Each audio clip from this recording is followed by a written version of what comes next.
जिला पुलिस जनसंपर्क शिविर कुंदरा ब्लॉक केरमेटी पंचायत कंदाजोड़ी ठारे जिला पुलिस पक्षरु जनसंपर्क शिविर अनुष्ठित हो जाइछि।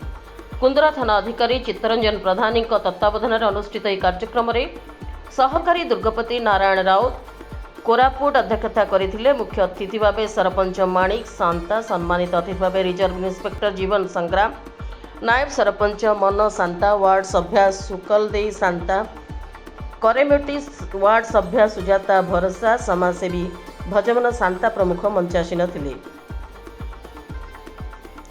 ଏହି ଶିବିରର ମୂଳ ଲକ୍ଷ୍ୟ ଏହି କାର୍ଯ୍ୟକ୍ରମ ଦ୍ୱାରା ସର୍ବସାଧାରଣ ପୁଲିସ ମଧ୍ୟରେ ଉତ୍ତମ ସମନ୍ୱୟ ରଖି ସମ୍ପର୍କ ସୁଦୃଢ଼ କରିବା। ପୂର୍ବ ଦିନରେ ଯେଭଳି ଲୋକେ ପୁଲିସକୁ ଭୟଭୀତ କରୁଥିଲେ ତାହା ଦୂର ହେବ। ଯେହେତୁ ଏହି ଗାଁ କୋରାପୁଟ ଜିଲ୍ଲାର ଶେଷ ଗାଁ, ଏହି ଗାଁର ଶେଷ ମୁଣ୍ଡରୁ ଛତିଶଗଡ଼ ସୀମା ରହିଛି। ଗାଁ ଉପାନ୍ତ ଅଞ୍ଚଳ ସାଙ୍ଗକୁ କୋଲାବ ନଦୀ ପାରି ହୋଇ ଗାଁକୁ ଆସିବାକୁ ପଡ଼ୁଛି। ପୂର୍ବରୁ ଏହି ଅଞ୍ଚଳ ମାଓ ଅଞ୍ଚଳ ଥିଲା, ବର୍ତ୍ତମାନ ଲୋକେ ମୁଖ୍ୟ ସ୍ରୋତକୁ ଫେରିଲେଣି। गाँ पर गमनागमन होउछि मुख्य समस्या। एथिसह अन्य सामूहिक समस्या गुड़िक जिला प्रशासन दृष्टि आकर्षण कराजियो बोली कहिसंती दुर्गपति श्री राउत। ग्रामवासी मागणा स्वास्थ्य शिविर आयोजन करा जायतिला। कुंदरा गोष्ठी स्वास्थ्य केन्द्र doctor Shashwat Kumar Nayak, Koraput police medical pharmacist Brajaraj Nanda, केवी सराब, चक्रधर जानी एवं कुंदरा एमएचटी डाक्टर हरिशंकर साहू, महिला स्वास्थ्यकर्मी आरती गोलापी प्रमुख उपस्थित रही शिविर परिचालना करथिले। आज स्वास्थ्य शिविर में 252 जन को मागणा औषध दि जाइछि। डिस्ट्रिक्ट पुलिस तरफ आज एक जनसंपर्क शिविर आम केरमेटी ग्राम पंचायत कंधाजोड़ी ग्राम रही।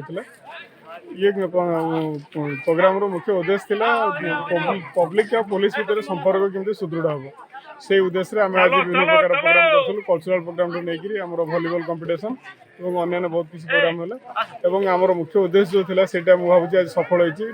आज पब्लिक या पुलिस भीतर जो दूरता था से निश्चित कमी।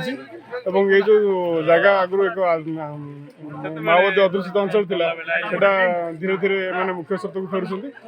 अंचल उन्नति बहुत जल्दी हम बोलिक आम असुविधा सुविधा भी जिला प्रशासन पाखे पहुंचे। कंदाजोड़ी तुम्बापतर कर केरमेटी चारोटी दल को नहीं बंधुत्वपूर्ण भलीबल टूर्नामेंट आयोजन करा जायतिला। केरमेटी ए दल प्रथम और बी दल द्वितीय स्थान अधिकार करथिले।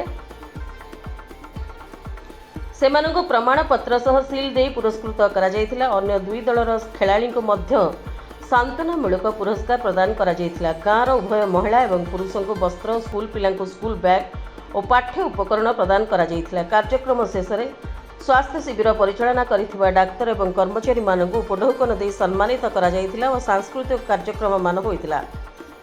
कोलाब नदी में डंगा पार होई कंदाजोड़ी गाँव में जिला पुलिस जनसंपर्क कार्यक्रम को ग्राम और अंचलवासी प्रशंसा करिसेंती। वर्ष को थरे मात्र हेबाकु थिबा जनसंपर्क शिविर ब्लॉक दुर्गम अंचल में सफल होइतिबारु कार्यक्रम मुख्य उद्देश्य साधित होइछि बोली कहिसेंती थाना अधिकारी Shri प्रधानी।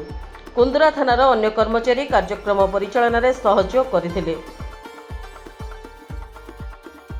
Bureau report PS news Bharat.